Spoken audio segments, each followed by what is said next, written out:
Friends, आज हम आपको पढ़ाने जा रहे हैं कॉग्निट ऑब्जेक्ट। अगर आप अच्छे इंग्लिश बोलना चाहते हैं तो आप कॉग्निट ऑब्जेक्ट को भी जरूर पढ़ें।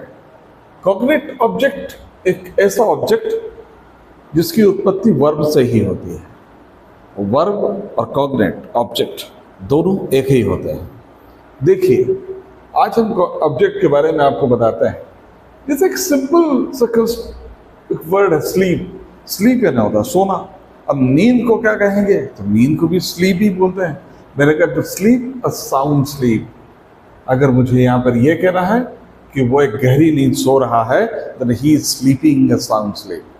Is it clear? अब जैसे मुझे बोलना है कि सपना देखना, सपना देखने को इंग्लिश में बोलते हैं ड्रीम। तो इंग्लिश में कहेंगे ड्रीम। ड्रीम। अब yesterday I dreamt a dream, a wonderful dream। कल एक बहुत ही शानदार सा सपना देखा मैंने। Is it clear? Third one, die. Die का मतलब होता है मरना। अगर मुझे बोलना है कि डाई a dog's death, अभी देखिए डाई एंड डेथ, कुत्ते की मौत, मरना, अपन बोलते हैं one day he will die a dog's death। Is it clear? तो ऑब्जेक्ट और वर्ब दोनों एक ही, उनकी दोनों की एक ही उत्पत्ति है, एक ही ओरिजिन है। अगर मुझे बोलना है टॉक द टॉक,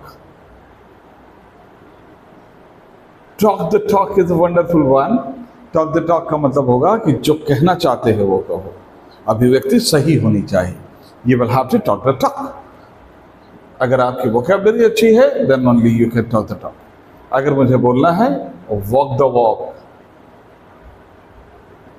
ये सुनने में थोड़े से अजीब लगते हैं। जिन लोगों को कॉग्निट ऑब्जेक्ट के बारे में जानकारी नहीं है वो नॉर्मली इसको गलत भी समझ सकते हैं।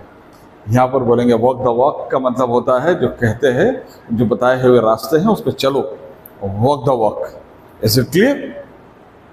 अगर मुझे यहाँ कहना है टू रीच द अनरीच्ड,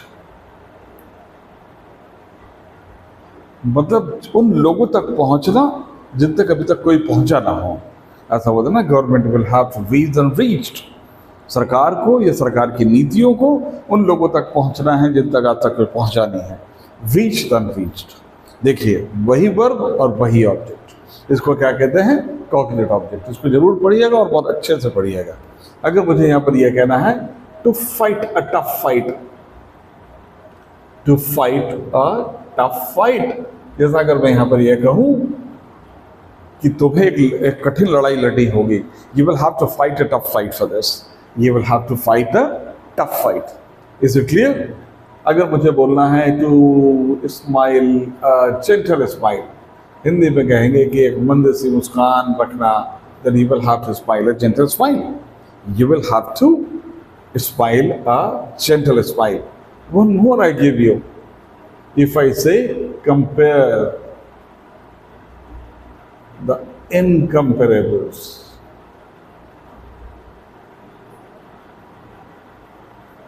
मतलब दो अतुलनीय चीजों के बीच में तुलना करना।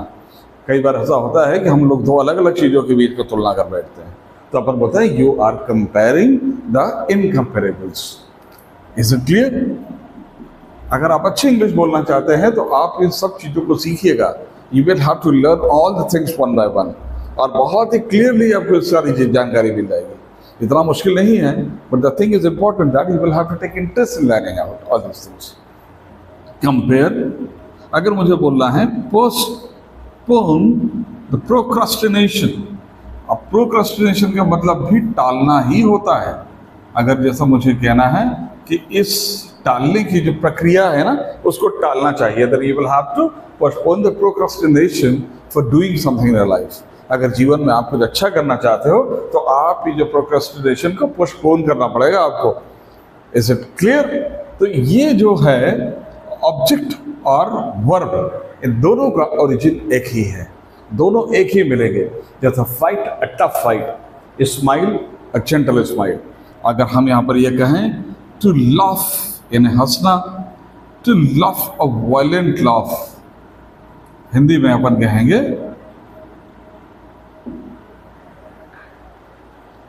To laugh a violent laugh, यानी होता है ठहाके मार मार के हंसना। ऐसा बोलते ना, he was laughing a violent laugh, he was laughing a violent laugh. Is it clear? One more. To eat your eat. देखिए ये भी बड़ा वंडरफुल, सुनने में बड़ा अजीब लगेगा, लेकिन हिंदी में बोलते हैं खाना खा लो अपना। देन बदना will have to eat my eat, मुझे अपना खाना खाना पड़ेगा। तो इतना आसान है ये सब कुछ, इसको कहते हैं कॉग्निट ऑब्जेक्ट। इसको जरूर पढ़ें और समझिए और अपने स्पोकन इंग्लिश में इसको लेके आइएगा। Thank you.